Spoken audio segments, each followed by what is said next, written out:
It is July 2nd, 2010, in the heart of Soccer City in Johannesburg. Ghana is playing against Uruguay. Amidst the thunderous roars of vuvuzelas, a nation's dream hung in the balance. This was a moment that would be added to the annals of history, not just for Ghana, but for the entire African continent. Welcome, ladies and gentlemen, to the 2010 FIFA World Cup. This was not just any World Cup. It was the first time the grandest stage of football had ever been hosted in Africa. It was a momentous occasion that pulsated with hopes, dreams, and aspirations.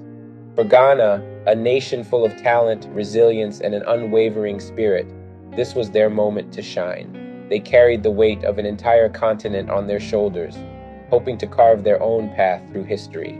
The ghosts of Cameroon and Senegal's remarkable feats in previous tournaments were there to inspire them, urging them to reach greater heights. On this fateful night, the spotlight was firmly fixed on Asamoah Gyan. He was a gifted player, hailed as the talisman of Ghana's young, scrappy national team. It all came down to this: one kick, one chance to break new ground, and propel Ghana into uncharted territory, the semifinals. No African team has ever reached the semifinals. Could this be the year that an African team breaks the mold and makes history? And what better time than during the first World Cup held on the African continent? With bated breath, we stand witness to this pivotal moment in history. Will Asamoah Gyan seize destiny by the collar and carve his name among the legends? Will Ghana conquer new frontiers? Join us as we relive the unforgettable journey of Ghana's national team in the 2010 World Cup, a journey that will always be remembered by a proud country and a growing continent. Before we begin, I'm excited to start this YouTube journey, and I'm confident that with your support, we can achieve great things. If you enjoy this video, please hit the like button to help my channel grow. With your help, I'll be able to create more content like this one. Thank you for your support, and let's get started.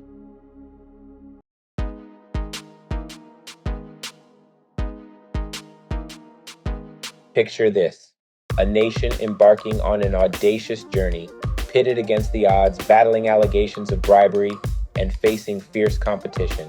This was South Africa's bid to host the FIFA World Cup, the greatest spectacle in football. As pressure mounted and skeptics whispered their doubts, South Africa stood tall, unwavering in their determination to showcase the magic of this vibrant country. In the race for the coveted hosting rights, South Africa faced off against the formidable contender Morocco. Accusations were made, casting doubts over the bidding process. But through it all, South Africa's spirit remained unbreakable, determined to prove that they were worthy of this historic opportunity. The cup was a success from start to finish, and Ghana proved to be the most determined African team by winning their first game. It was not an easy game against a Serbian team in top shape. The match remained goalless for 85 minutes until Aleksandar Lukovic received his second yellow card, gifting Ghana a penalty kick. There was no doubt among all the players on the Ghana squad about who would take the penalty. However, from an outsider's perspective, the player with the biggest personality seemed to be Prince Boateng, a 22-year-old player from the Premier League. Another player who could have taken that role was the legendary Real Madrid and Chelsea midfielder Michael Essien, but he sustained a knee injury before the competition and was ruled out. Leaders like Ayew were too young for the task. The only name on everyone's mind for Ghana was Asamoah Gyan, wearing number 3. At 23 years old, he had everything going for him. He had just completed his best season ever with Rennes, a Ligue 1 team in France, scoring 13 goals. When it was time to take the first penalty of the competition for the Ghanaian team, Gyan stepped up.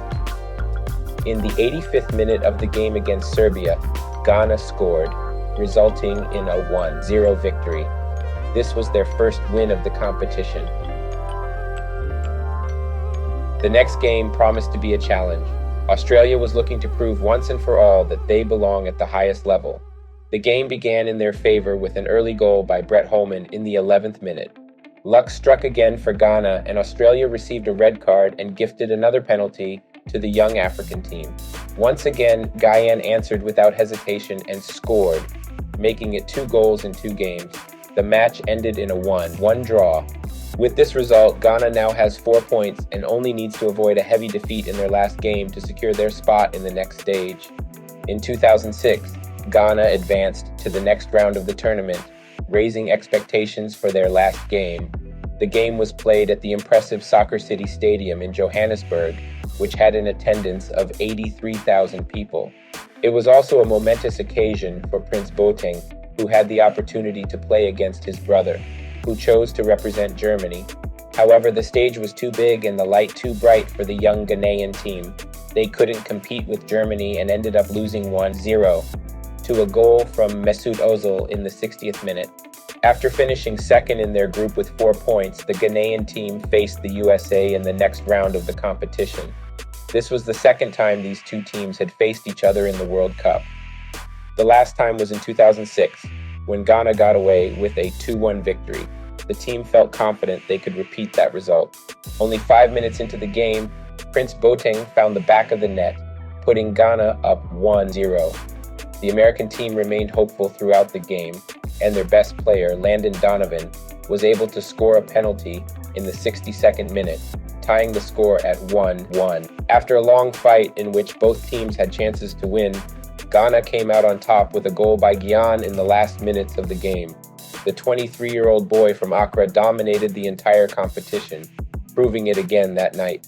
The game ended 2-1, and Ghana was among the 8 best teams in the world, reaching the quarterfinals.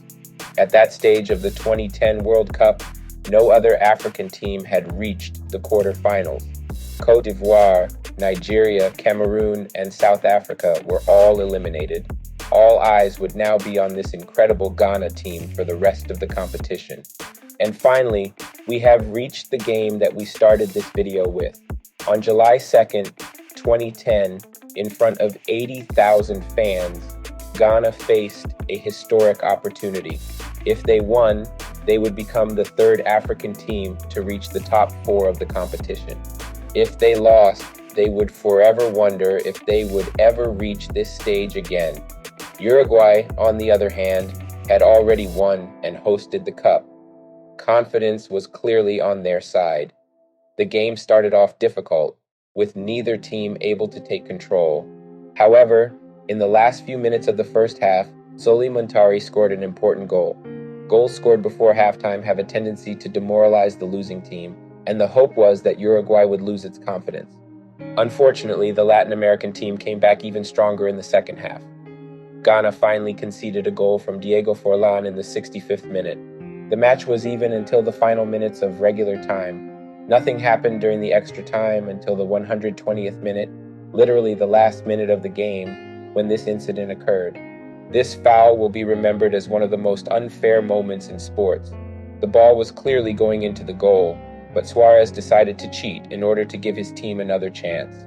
However, the Ghanaian players were unfazed. Suarez received a red card, and Ghanaian presented himself in front of the goal. Throughout the competition, he proved time and time again that he was the one who could bring glory to the nation and the continent. The stage was set in front of a country that had fought so hard for the rights of African people, now hosting the first World Cup in the continent. In front of 80,000 people, Ghanaian stepped up to take the penalty. If he scored, the game would end with less than 30 seconds left to play, and his team having 11 players to their opponent's 10. If he did not score, the game would go to penalty kicks, which are essentially coin flips. Welcome to a moment in history. Asamoah Gyan for Ghana! Oh, and he's missed! Oh, I cannot believe it! After Ghanaian missed the penalty, they lost the game on penalties. Like many African kids, I will never forget the moment. At the time, I was 18 years old, and I'm sure I'm not the only one who completely hates Luis Suarez forever. Let me know in the comments if you agree. I hope you enjoyed this video. If you did, make sure to hit the like button. Thank you for watching, and see you in the next one.